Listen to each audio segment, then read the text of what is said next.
little deflection certainly helped us on our way. It's been quite a year for you, hasn't it? It's obviously your first year as manager of Glenavon. You've had your problems with your car crash, with the strikers going out, yet you end up with a trophy. Well, it's nice to finish the season with a major trophy, and the players have worked hard over the season, and I mean, I've played a small part in it, and Peter Watson certainly deserves a lot of credit, as much as myself and the background staff, and certainly I'm moving the win. Ray McCoy, I think you've got a personal fan club going here with the supporters. Yeah, I've got on very well from the supporters from home here, and that's just for them. Today was their cup final. They were disappointed last year, but we've made up for it, and I'm thrilled to bits for the supporters. You were confident you could win going into this one today? Yeah, I had a funny feeling all along, and then when Linfield had won up, I says, oh no, here we go again, but we battled away, and I think we just got to edge the result and deserved to fully to win. An element of luck about the winning goal, maybe?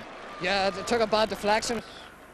Linfield had a couple of half chances after that, which I thought, when Alan Dornan put it in, I thought, here we go again, but thankfully we held in there and got the result we needed. Jeff Ferris getting the main goal just before half-time. Yeah, Jeff took it very well. We needed that goal at that time to pull us back into the game, and I think it swung the game in our favour from then. You had a great game yourself, Ray. Not too bad, I was happy enough with it. Like to crown it with a goal, but I can't have a rim. When you've waited 31 years to win something, you are quite entitled to revel in the glory afforded from victory in the Irish Cup. And a noisy and exultant crowd turned up at Mournview Park last night to salute their Glenavon heroes. And 120 minutes later, they were to celebrate the addition of another piece of silverware to the trophy cabinet. Ray McCoy scored one of those classic individual goals that are becoming his trademark to make it 1-0 in the 16th minute. The Glenavon fans must be hoarse from cheering by now. But Portadown equalised 13 minutes from the final whistle. Martin Russell's penalty made it 1 each and took the match into extra time. You'll remember that 2 goals from Stevie Cowan beat Glenavon in the Irish Cup final last season, but it was 2 from McCoy that beat Portadown on this occasion. His second was pure magic, and he did it to rub in the fact that Glenavon relieved their arch rivals of the Premier Knockout Trophy. I'd like to encourage the youth up in Lurgan, giving the young lads a chance to take part in the lap of honour. Oi, that's enough, son. Give me that back, says Captain Paul Byrne. 2 cups in 4 days, a proud man, and an amazing week for Glenavon. Nigel Clough and co will be on display at Mournview Park tonight as Nottingham Forest play Glenavon in an end-of-season friendly. Special treat for the fans, really, to bring them over here. There's quite a few Nottingham Forest supporters in Northern Ireland, and we felt that they've been so loyal to us all season that we owed them one, and this is a special treat for the fans. They call them friendlies, but I've never really played in such a friendly so far, so the flight over wasn't too bad. I thought it might be a bit bumpy. The weather's not as nice over here as it was in England, but we're looking forward for a good game, and we won't be underestimating them.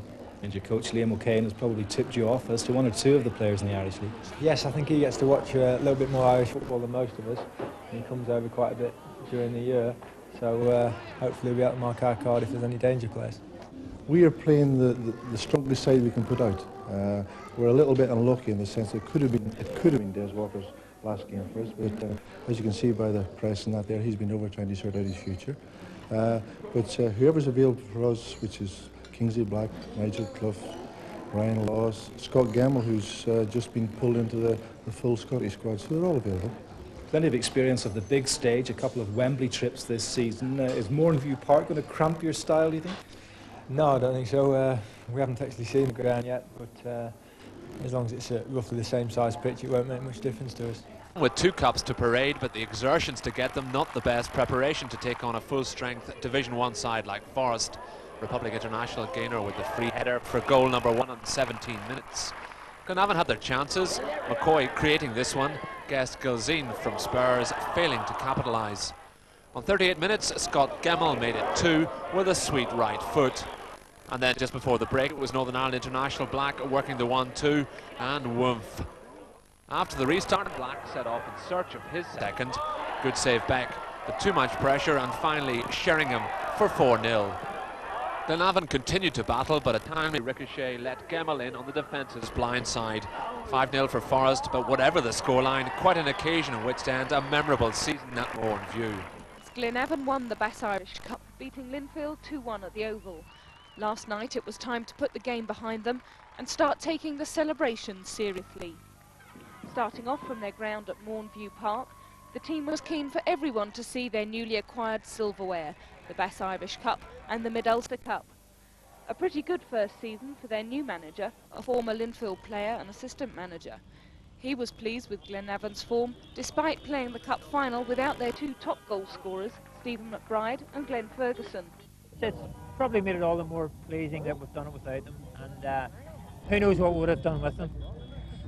Is this the best bit, actually, with your fans here tonight? Well, this is the first time I've ever experienced this, and it's certainly a proud moment for the club, and the fans are really enjoying it. It's their night.